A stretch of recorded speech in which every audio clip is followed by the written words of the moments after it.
we are at Wachusett Mountain State Reservation. This is an interesting property. This is also one of our oldest state reservations in the Commonwealth, home of the, old growth site in central Massachusetts. We're standing in a former pasture. Wachusett Mountain, along the lower slopes particularly, was pastured really heavily. Some parts of this property, not too far from here, you can really see it on the ground, soil degradation basically down to bedrock in some portions. So most of where we're standing here was reforested to white pine, Norway spruce, and red pine. And I got a call from the park staff here over the winter, and they said, hey, I don't know if you've been in this part of the reservation in a while, but we're having issues with trees falling on the hiking trail, which is what we just walked up. And I came out in the snowpack, and we, walked up the trail, and sure enough, things have been floating for a little bit longer. I wish you would have called me a couple of 3-5 years ago, to be honest with you. So if you go further up the hill here, you'll be in a bunch of dead red pine, and the Norway spruce, sure enough, is just falling apart rapidly. We own a field through the woods up here. It's about 8.5 acres. It was mowed on I would say a routine basis that didn't really have a routine. They would just kind of mow it when they got to it.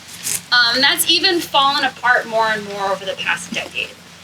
So we're really not, and you can tell by the way that the woods are starting to kind of creep in on the sides. Interestingly enough, this property, even though we have old growth here, in Massachusetts on our properties, our lands are designated as either woodlands, parklands, or reserves. This property is a parkland, even though we have old growth reserve areas. But we also have a ski area that we lease through that old growth. So I think that's kind of where that politically had to fall. This property being a parkland, we can't do commercial forestry here unless we have ecological restoration opportunities or we have public safety risk. So we have a hiking trail that goes through here. When I came out in snowpack, I didn't see how bad this place had become eroded along this hiking trail. This is post-COVID. People coming out here that hadn't come out here hiking. So for me, we have an opportunity here.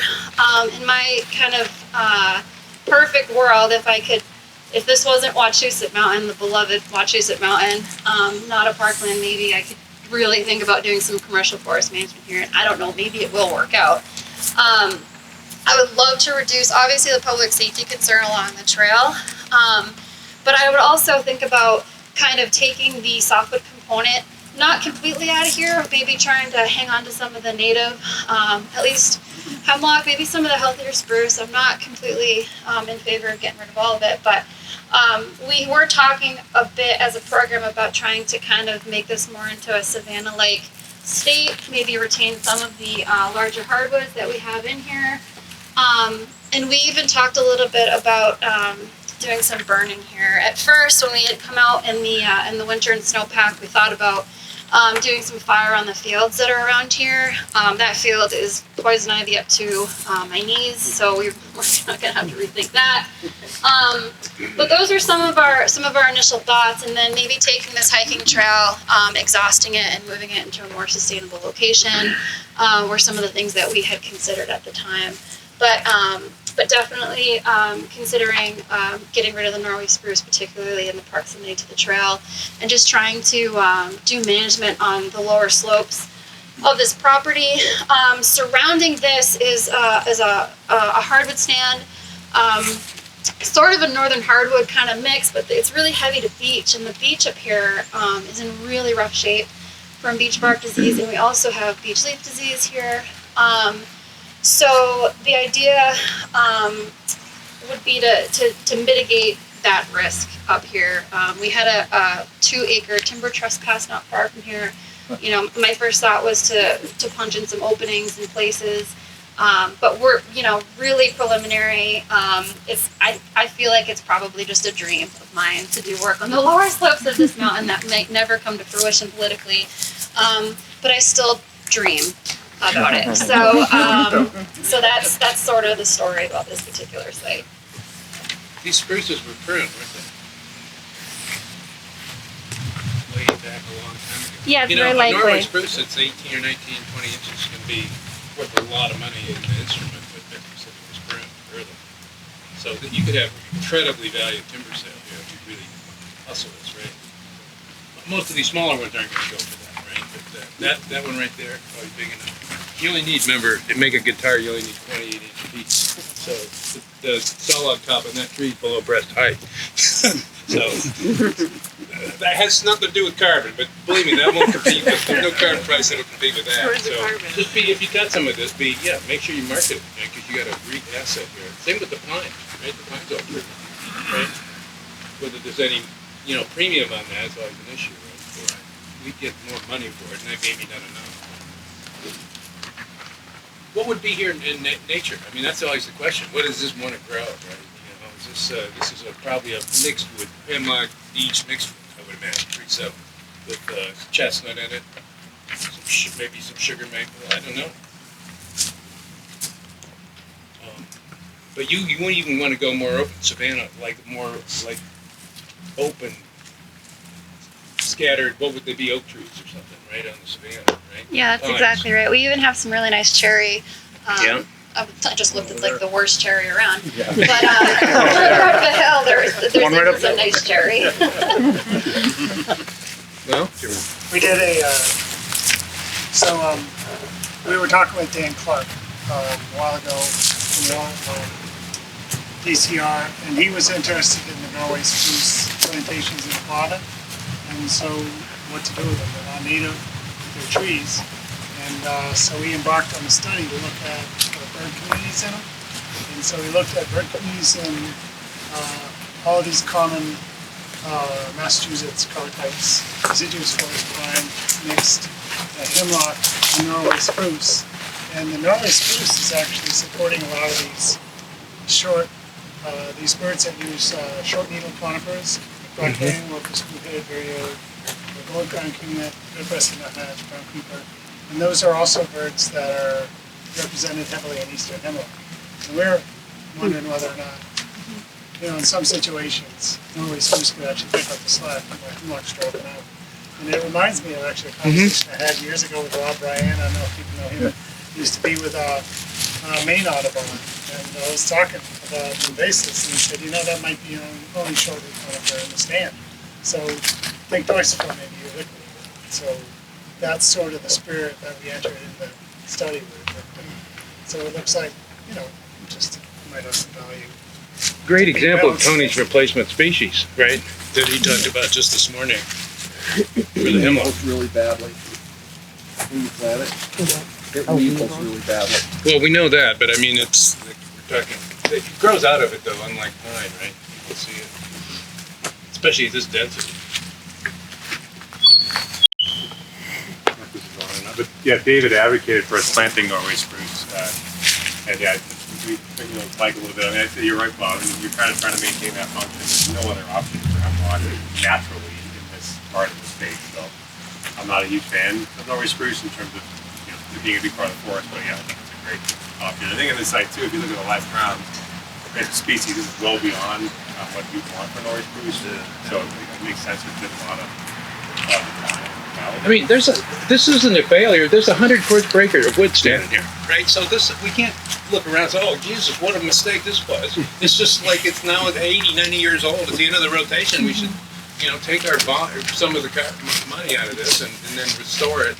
Maybe with Norway in the mix, right? We don't necessarily need another monoculture of it. I'd like to learn more about the hemlock. It's all this doom and gloom about hemlock, and I spent a whole day with Mark Ashton back in May.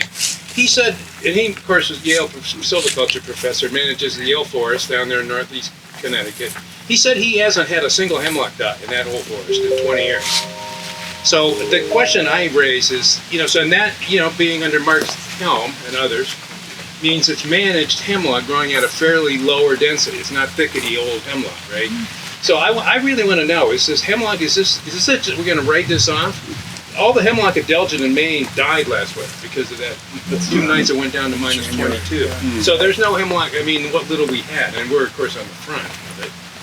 So what's going on here in the heart, you know? Have you given up on it? That becomes a self-fulfilling prophecy, right? If you start cutting everything you come to. Mike, go ahead. I'll just speak that, you know, since I started in forestry in the early 90s, there was doom about hemlock from the adelgid.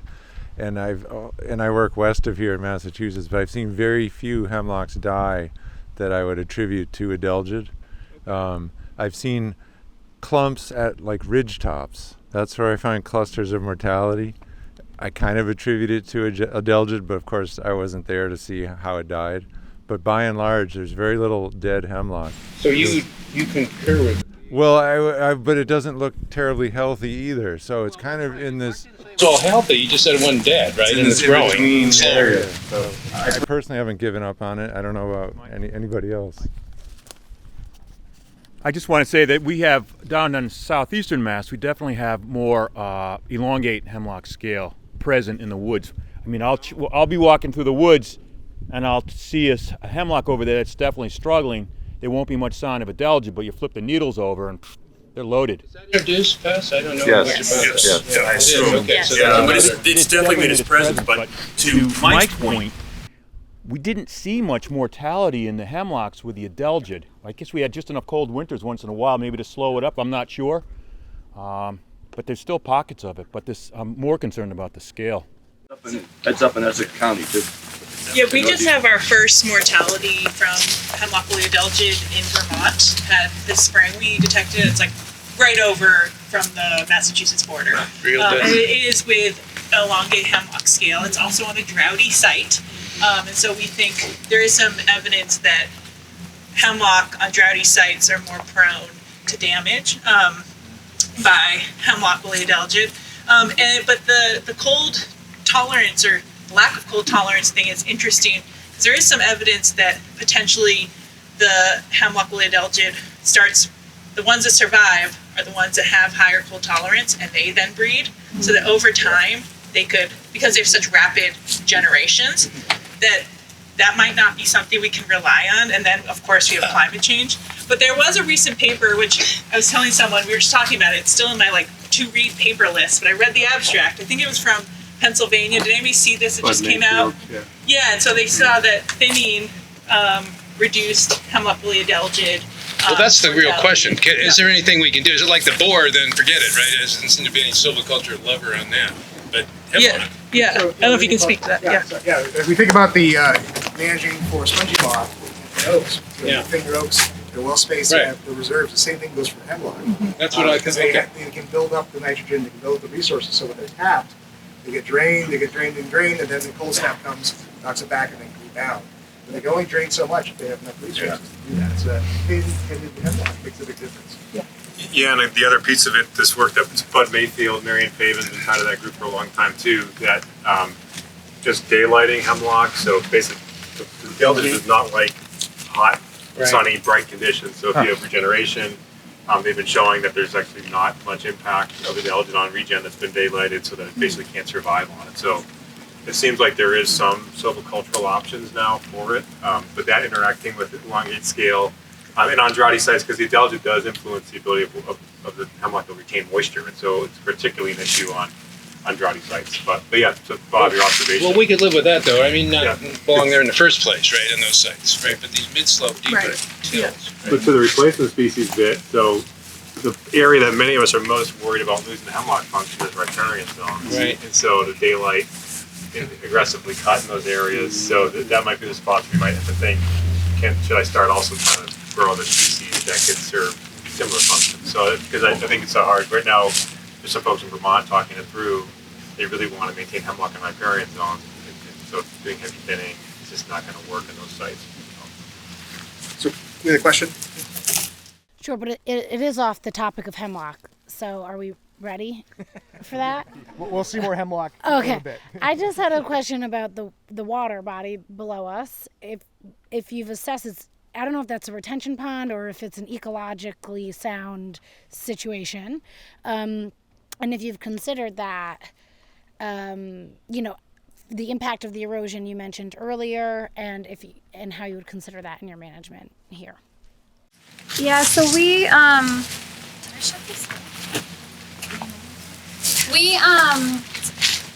So that is most likely evidence from, did I shut it off? Just push it in. Oh, thank you. So that's most likely evidence from past agricultural use of the area. We had a former old colonial that we actually just tore down that's like right around the corner from where we pulled up onto the property. We're also kind of nestled in a part of the, I guess it would be the West Boylston part of the Quabbin Reservoir system. So we have some tributaries that go into there. So effects of watershed would probably be a little bit more heightened on this property than where we were in Ocam yesterday, for example. So it's definitely going to be encompassed into that. But we have B&Ps in Massachusetts that are regulated, so it would all be, it's law here. So it would have to be taken into account. Joelle, I'm really intrigued by the idea of managing for Oak Savanna here, and I'm wondering if you could elaborate on what indicators led you to consider that. Like we're standing in some sedge here. Were there other cryptic pieces of evidence here? Repeat question. So basically, I think Pat was just wondering what led to our decision about thinking about savanna-like conditions and maybe using fire on the landscape here. So we own, there's some historically open fields in this area. This one here, and we've got 2 down the road, and then 2 young forests that they were open field when I was in high school 25 years ago. They're now young forests. So our idea was just trying to work with our wildlife biologists to open up some of the spaces that were either regenerating 2 forests that were, from lack of mowing, and also just trying to get some songbird stuff going here that has been absent from this space for a while. So it was really just diversification of habitat, and then trying to use fire as a tool to maybe get there instead of having machinery on the ground, and just trying to maintain things upon a fire regimen instead of having a brush sword come in and start mowing. Yeah. Is the soil conducive to fire? Still, Repeat the question. is the soil conducive? Honestly, I don't know. I'd have to talk to folks in your world, Chris Bulow and company. There's a lot more thinking and planning here that needs to happen for sure. Yeah.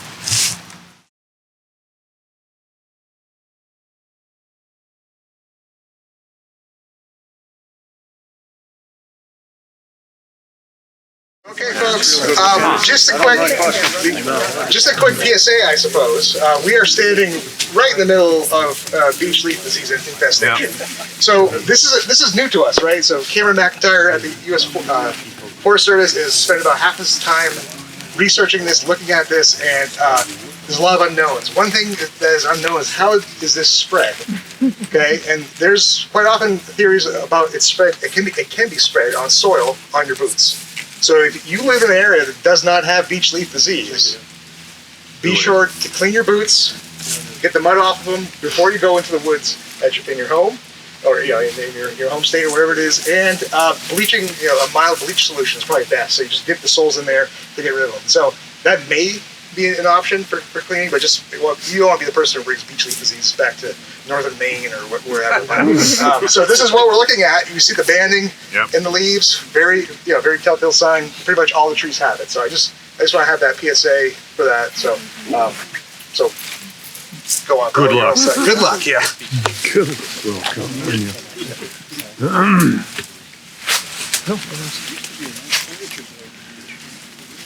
All right, testing. So before we get started with looking at some of the plot data and talking about the talk, we've throughout the past 2 days, we've heard a little bit about data, but also work out in the field.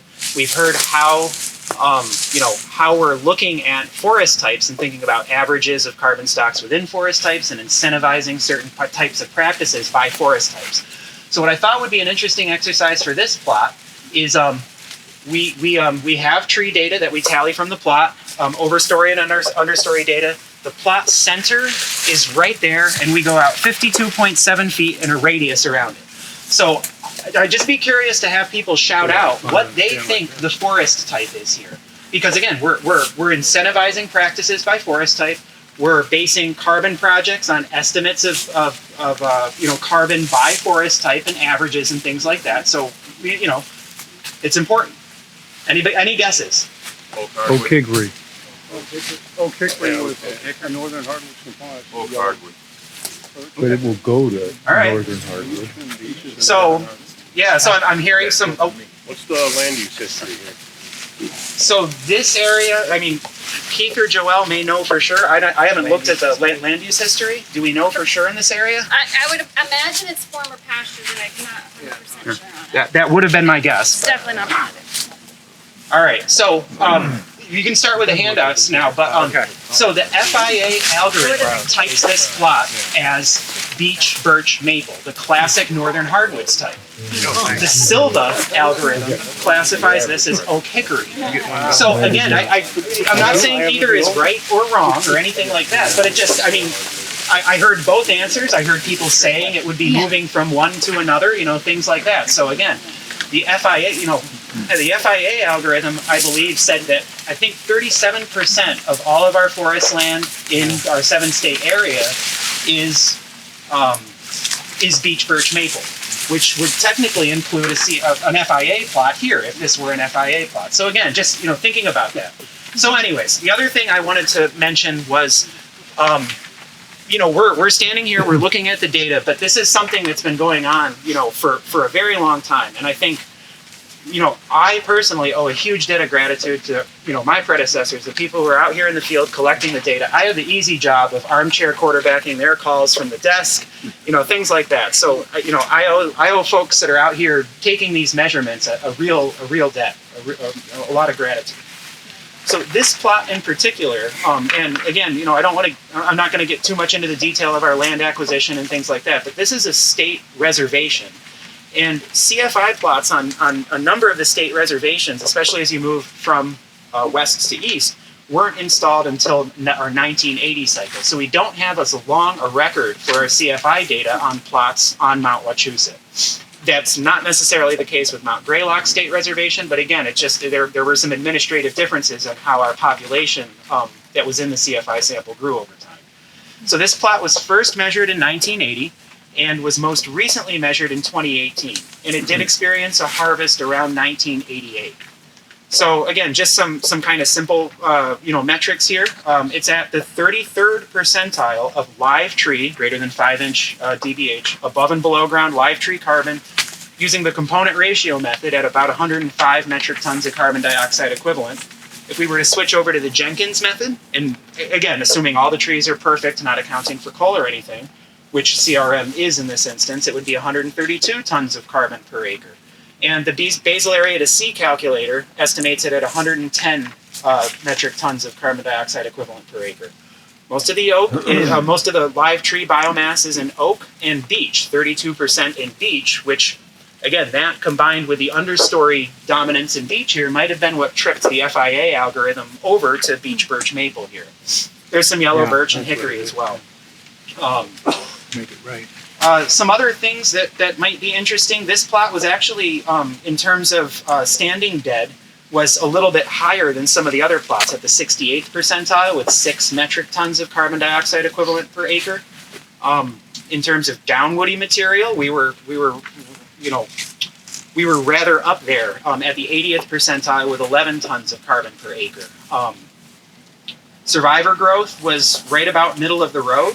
And again, we kind of see that, over a wide range of stand densities, survivor growth is relatively similar. It's just, what we're doing with our management techniques to concentrate that growth onto certain trees and maybe leaving some growing space vacant for certain periods of time, along with mortality, right? I mean, mortality can act as a real heavy tax against growth, especially as trees get bigger and to the extent that that mortality isn't harvested.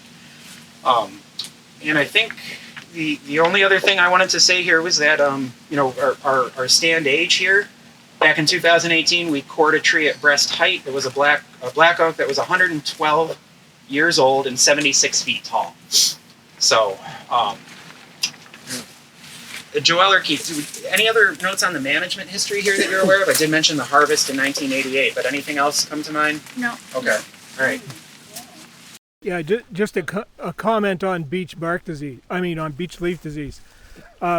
We've had it for a couple of years in our part of the woods, and those trees that have had beech leaf disease for a couple of years are just hanging on. They're just surviving. They're not growing at all. They're not adding anything to any kind of carbon uptake or anything like that.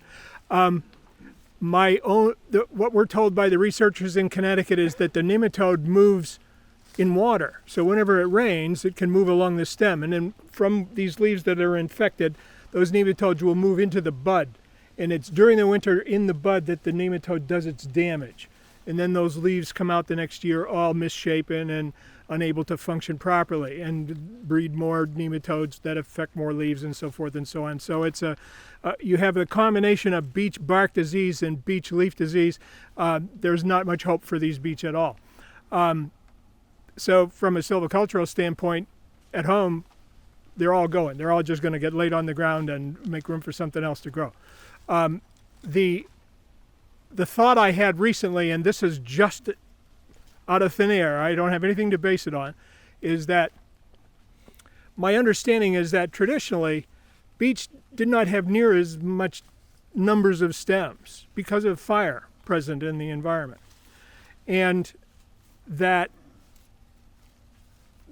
with the coming of beech bark disease, the natural reaction of the beech tree is to send up sprouts from the roots. And so we have this vast understory of beech saplings that wouldn't naturally be here, wouldn't normally be here. And here's all this beech foliage, and so no wonder the nematode spreads so fast. It has a huge basis for its survival here that isn't really what we would describe as a natural or traditional condition. That's all. Thanks, Tom. Charlie. Yeah. The one thought I've had regarding the beech leaf disease, where we are in southeastern Mass, we have some properties that are being walloped pretty hard, but we still have a fair amount of oak in the overstory, and I've wondered, thinking back to what happened when the chestnuts died out and what came in following their demise. And I'm just thinking, if the beech dies out and you have a lot more sunlight reaching the forest floor, would there be an opportunity for the acorns to maybe have an opportunity to get established, just a toehold more than if the beech were in place?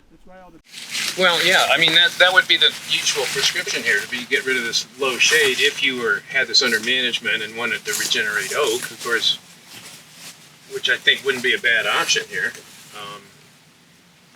But I think this is brand new, right? Nobody knows what to do, especially me. And I think people are just waiting. My observation is it's only in the understory, but I was just told that that's just temporary. It'll soon be up in the canopy. And, I wouldn't mind losing some of this, but I spent my whole career leaving beautiful, resistant trees, and what a tragedy that would be if we lost the last little bit of beech that had the resistance to the canker or the disease, right? So, is the Connecticut, who's telling you this? Is it the Connecticut Ag Station's working on this? What's Bob Marin. Is there any control? Is there any natural controls? They have a phosphite type of either soil drench or injectable that's pretty expensive and pretty experimental, but it's used in agricultural settings to control nematodes of various crops. If you had a few resistant trees, so if we have maybe just like injecting your ash. And there are occasional trees you come across that where every tree in the stand is very heavily affected except for one, and you don't want to touch that one, but so there may be something to that, yeah. Tom, are you all looking at silvicultural options? Wonder if getting rid of, if it's sort of starting in this small size class, there is sort of like a soil moisture component. I wonder if thinning out these younger, if you had some really nice resistant be kind of limiting the beach around it if you're doing anything like that. Well, my experience is that if you cut these little saplings that are coming up, they're just going to resprout into multiple stems from those stumps. And if you, yeah, It's just a waste of time.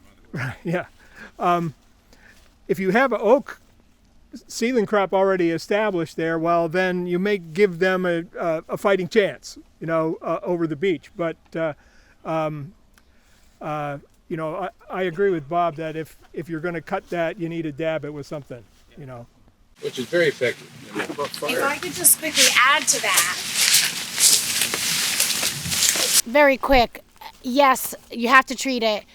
Our state lands foresters in Connecticut have also found that cutting them in late summer, assuming it's operable conditions, right, reduces the sprouting dynamic and puts a little less pressure or reliance on the chemicals. So they still are pairing it with the chemicals, but that might, if you can time it with that, it might be more effective. Well, I used to walking around with squirt guns, so why not? Yeah. The treatment that and I've been critical of foresters for a long time for not doing the obvious treatment that we should have been doing to prevent this, and treating cut stumps in the harvest of the big trees. Now, that's not the origin here, I don't think. This is not somebody high-graded the beech out of here. This is just natural, I think, because I've seen dying beech and it just suckers, so it's not always the reason. But if you do that, then you don't come back and have to treat 1,000 per acre. But it can be done, and it's interesting. We'll have to see, because we have some stands that there are no beech left except for maybe 2 per acre of resistant tall trees in the canopy. So if what you suggest is right, maybe we, just like other diseases, you break up that ability for it to disperse upwards, right? Maybe there's hope. We'll just see, I guess. For birds and wild, well, there's claw marks on that beach right there, so obviously bears couldn't get enough into it, so that's important. And then I guess there are a number of different, a lot of species are really captive.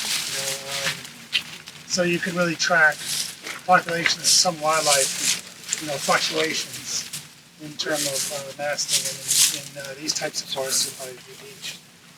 I guess to some degree, there's been a big flock of grackles. Who knows what the heck they're doing, but they're eating something out of those trees. If those are invertebrates, then that's a good thing.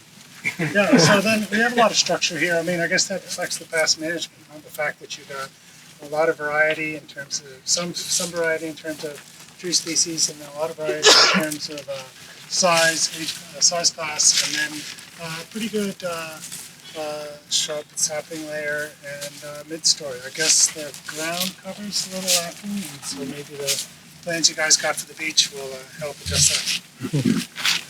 The only other thing I wanted to add was just to build on what was said just a moment ago about kind of perhaps reducing continuity between species or hosts, and I think Tony, you might have touched on this a little bit earlier, but just reducing monodominance and kind of fine and middle mid-grain kind of diversity throughout a stand can help slow the spread of certain pests and pathogens and limit kind of the maybe the amplitude of an outbreak or something like that when it does happen. So I think that's something that I think some of our management foresters have looked at quite heavily. So. Well, while we're talking about pests and diseases, reminds me of something Bob said yesterday. He had a very clever phrase for that elusive silviculture that trumps. Well, the case where the unmanaged stand ended up worse than the managed stand. That never happens with carbon, right? At least in the standard case. Right. Well, that was all because of the borer. Yep. And Allie said yesterday to me that we don't really know very much about old stands because all of our forests are really young compared to the lifespan of the trees. But thinking about the beech leaf disease and the hemlock woolly adelgid and the spongy moth and chestnut blight and the elm, what was it? Dutch elm disease. Thank you. If we're looking at a forest stand development over 300 or 400 years, Actually, how rare, how elusive is that silviculture trumping the unmanaged stand? You know, I don't have an answer to that. Our mentor, Dave Smith, used to say that, it's nice just to focus on the positive aspects of silviculture. He says, you'll never get through a rotation in New England without something hitting you, right? That's just simple wisdom, right? So it's just really naive to think that we can manage in some silvicultural vacuum without thinking about all these pests. And of course, there's always another one, right, coming. And it's depressing. It's hard to put a positive spin on that. As Tony said, the ecosystem doesn't care, right? These are human values that we have. We like the diversity of the forests that we grew up with, right? And it's scary to contemplate a whole other world where there's things missing or whatever, or we don't understand the process, right? And therefore don't know how to really manage it if we could somehow. So the research, I was thinking of the carbon. Well, I think carbon's a different story. I think as long as there's leaf area filling up the space, carbon is, all carbon is created equal. When I look at this, I'm looking at it through, I see an oak veneer log, I see this, and I see pulpwood and firewood, right? Carbon doesn't matter. Carbon is carbon, right? So as long as there's leaf area intercepting that light, sunlight, that's fixing carbon. And this beech, unless it dies, right now this beech is still fairly healthy. This is not a bad case of beech leaf disease. So this is photosynthesizing and fixing carbon. That's why I said, carbon-wise, I just leave this, right? There's nothing you can do here to make this better in the short run.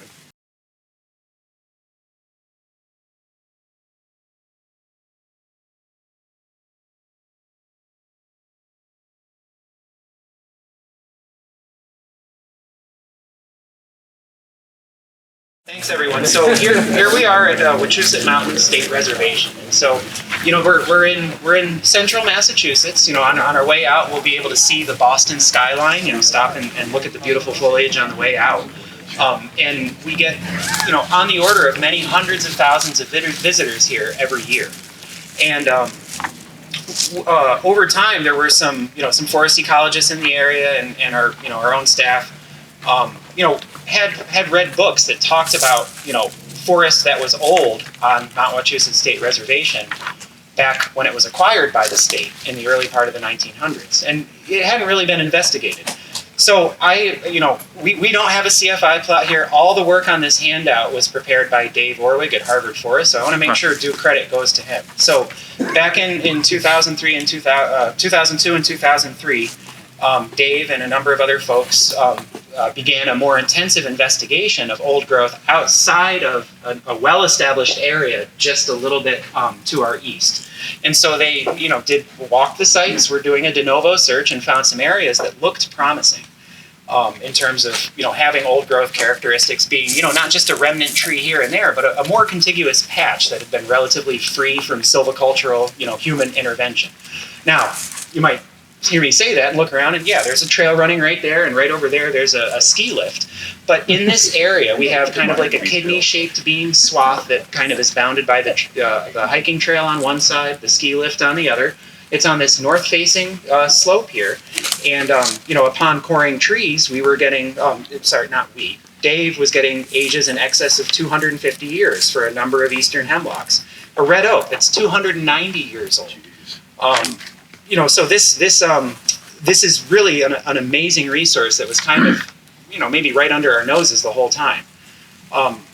We don't have any carbon estimates for this because we don't have, a CFI plot here, right? It's not a proposive inventory. We would have gotten one here just by luck if we had one.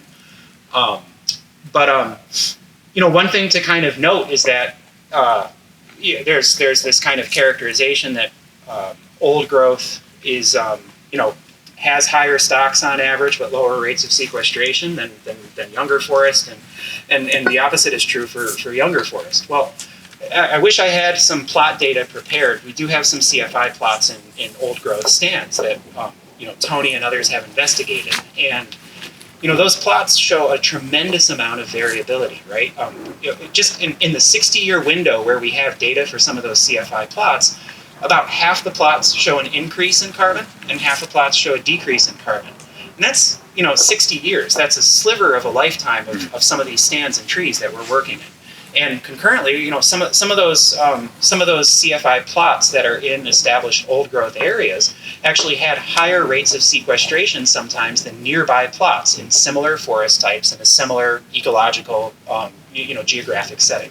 So again, it's every site is unique, and I think that's really important to remember. Each site has drivers, each site has its own history, and even things like aspect. We're not that far off from another stand that's has similar ages, but is it on a more west-facing slope with droutier soils? And we were looking at it as we were planning for this field trip and thinking, and comparing it to this one, and it's very different. It has a unique set of stressors that might might affect that stand in a different way going forward. So again, I think you have the handout here with the notes. I wish I had some better data for this plot, but again, we've got Mount Wachusett has some amazing ecological characteristics. On our way to this plot, we were walking by a unique red pine community that's on a series of I don't know if they're bogs. I'm not sure if that's the right ecological word, but also rock outcrops with prostate shrub form pitch pine that with ages up to 220 years. So there's just some amazing, unique communities here that I think are worth noting. One exercise to think about, as you're in here or walking, just walking out. Bob Seymour was talking about the C-bar a little bit earlier. So we're in an ecoregion that has a C-bar, a carbon, metric tons of carbon to basal area ratio of almost exactly 1.0371. So if somebody had their thumb calibrated and wanted to take a few plots here and kind of estimate what the carbon content of this stand, they could. I'd be interested to hear what people get for results. That would be a simple multiplication. You take the basal area and multiply it by 1.037 to get an estimate of metric tons of carbon dioxide equivalent in above and below ground live trees greater than or equal to 1 inch dBH. That seems right. Well, I stopped thinking about equivalence a while back. It's almost easier to think of this in terms of English tons, which is what you get paid for. But that would be, I bet there's 250 square feet right here where we're standing. That would be 80 tons of carbon, English, yeah. Which would be twice, more than twice what I showed in those managed stands on the land. Yeah. That doesn't, that fits, yeah. Yep. And any of our plots would only be taking in a small sliver of the overall stand. Right? There's more here than there was in that pine stand yesterday. I'm sure of it. Yeah, the stock inside, I would say. Maybe just a little bit more context, those that don't know the story about Wachusett. So actually one of the early foresters that was documenting these old forests was Richard Fisher. So there's it's kind of neat, there's a connection to the Harvard forest even in the early 1900s, recognizing this was old forest. And so in the early 2000s, before the survey was done, there was an ecological applications paper published by Dave Warwick. Charlie Cogdill was part of that. If you ever want to say there's old growth, you need Charlie to say there wasn't somebody there, because he's an amazing historian.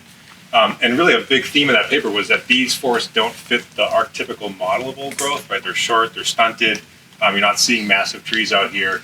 But a couple of things in terms of that paper that was interesting is that the oldest documented red oak in the country is on this forest. And so it's 326 years old or something, not in this stand, but in this forest, as well as quite a few hemlocks that are well over 300 years old. And so this spot is a more recent investigation, but there's much older stands here. And I think a key piece of this too is where we're standing. We think about old growth and kind of our traditional definition of that, and Bill kind of went there a little bit, is like the absence of land use, and really it's an absence of our kind of European intensive land use. But we think about Wachusett, it's this unique monadnock that sits here. There's no way that for millennia people have not been using this land feature, gathering medicines, doing other things in this ecosystem. And so we talk about old growth. I think in general, like humans are they've been part of these forests for a long time, especially spots like this. And so again, when we think about kind of our ethical kind of connection to the woods and that stewardship, even in old growth, there has been a history of use of these ecosystems just in very different ways. But when we're talking about old growth conservation, most folks that are arguing for a picture like big monster trees, that 2-acre patch in the bigger stand that everybody takes a picture in, but they often forget there's a lot of these atypical old growth that look like this. This is not like what you would expect, at least most of us expect to see.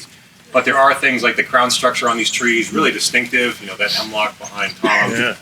And actually when they first started looking at the hardwoods in that older area, I know some of the arboriculture community was looking at the crown structure in the hardwoods because these trees have dealt with, hundreds of years of ice pruning, and so kind of natural branch structures that just occur over time on these sites. So there's a lot that you can learn even just in terms of what trees can do from a natural history standpoint from these places. But this is a spot that if we were to manage for old growth conditions, it's not really one that we'd use as like a benchmark because this is a pretty unproductive site. But I think you can learn a lot just even dead wood loads, tree forms that are pretty distinct here relative to a second growth hemlock stand.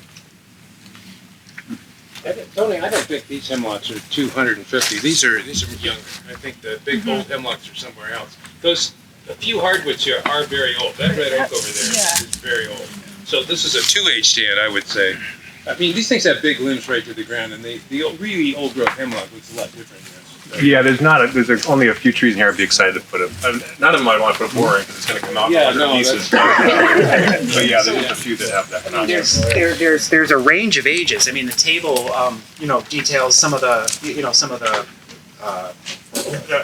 outliers is in no way the right word, but the ones on the older end of the spectrum that were found in this site. But there were 90-year-old spruce that were recorded as well. So again, it's kind of that patchy, there's, you see a little bit more understory over there perhaps, or, where you have gap dynamics coming into play and recruitment.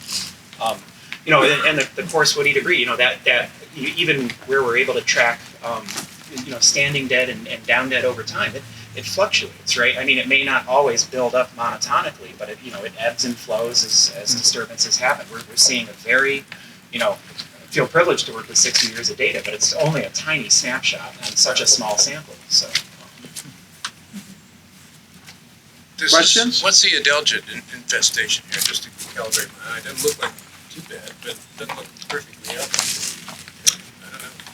I don't know. I believe there is some treatment that goes on for hemlock woolly adelgid here. Okay. Systemic. I don't know the exact method, but I'm aware of it, being a funded practice here at this site. So that makes sense.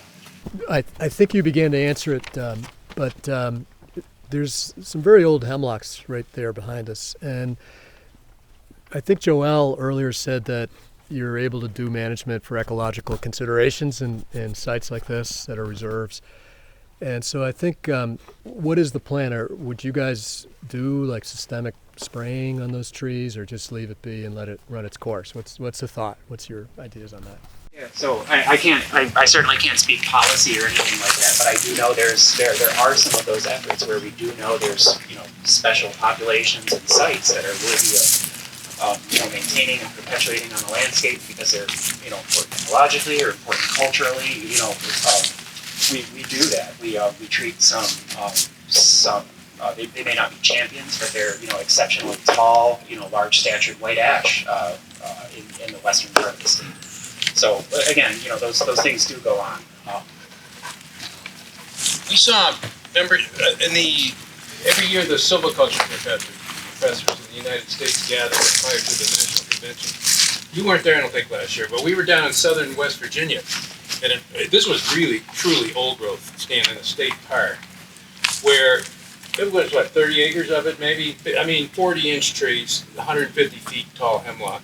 And it's like, why is this here, right? Well, apparently, when the adelgid went through that area about 15 years prior, they rounded up Bayer, right, the big pharmaceutical company, paid to have every tree on that 30 acres injected. Wow. Keep them alive. I'm not making this up, right? Nobody said how much it cost, and I don't know. And they did it once, and that stand is still perfectly healthy. Now, that's not what you'd predict, right? Now, I don't know. There's not much hemlock in the landscape down there, right? But the adelgid got in there, and they apparently killed it, right? And then it didn't reinfest. And the stuff is still there. So it's not like you get into this, we're going to have to do this every 3 years, or, it's just going to cost why not? You got to quit. Well, there's a counterexample. And I was just struck by that. And it was, so these conservation measures using these injected insecticides, I think, have merit. And I think, we should use them wisely, right? Because obviously it's going to be a routine silvicultural tool. But as a conservation strategy, I think we need to look at that. And that's the resistance part of this, right? I guess, right? Yeah, Where you have, Allie talked about this at the NESAP meeting last year, right? Last spring, right? Conserving hemlock in Vermont. I don't remember objecting, but I think that would be, once you have the stands ID'd, and right, that's the next step. Yeah, I mean, the Park Service, I think it's 30,000 hemlock they treat, in the Appalachian region. I mean, it's a pretty extensive effort. And so, yeah, we're putting chemical in the environment, but we're also thinking about, we still have mature trees here to protect. And I think that's one of the things we talk a lot about with ash, that relative to other areas that are now dealing with the aftermath, we still have a lot of mature, healthy ash to protect. There's certainly ecological and cultural values for protecting those. So, where it makes sense to do it. Question over here. Actually, it's more of a comment than a question. One is, Bill mentioned estimating the basal area in here, but in the handout, David Orwig mentioned that a lot of the trees have internal decay. So I think when we're trying to estimate carbon from tree measurements, we need to take that into account. And there was a very influential paper in 2011 by Keaton, McGuire, and Whitman, where they looked at, 50 different old-growth stands in the Adirondacks in Vermont and in New Hampshire.